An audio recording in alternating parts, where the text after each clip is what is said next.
விஜய் வந்து முதலமைச்சரா பதவியேற்று ஆட்சி நடத்திட்டு வர்றாரு. நீங்க ஒரு அரசியல் தலைமையில இருக்கிறவங்க, உங்களுடைய பார்வைக்கு எப்படி இருக்கு?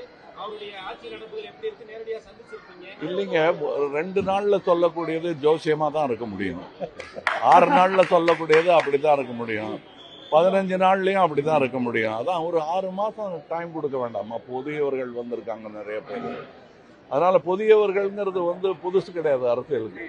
சுதந்திரம் இந்தியா கிடைச்ச போது எல்லாருமே புதிய மினிஸ்டர்ஸ் தான். அதனால புதியவர்களை நம்ம கம்மியாகவும் எடை போட வேண்டாம், ரொம்பவும் எதிர்பார்க்க கூடாது. என்ன நடக்குமோங்கிறத பார்த்துக்கிட்டு நீங்க தானே ஓட்டு போட்டீங்க. நீங்க தான் அது நல்லபடியா நடக்குதாங்கிறது நீங்க தான் கவனிக்கணும். நாங்களும் கண்காணிக்கிறோம். திராவிட கட்சிகள் இல்லாத ஒரு புதிய ஆட்சியை கொண்டிருக்காரு.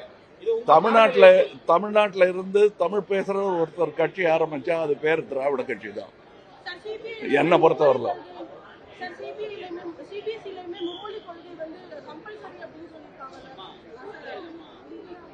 அதாவது கம்பல் பண்ண முடியுமா? தமிழ்நாட்டை பண்ணி பார்த்துருக்கோம் இல்லையா?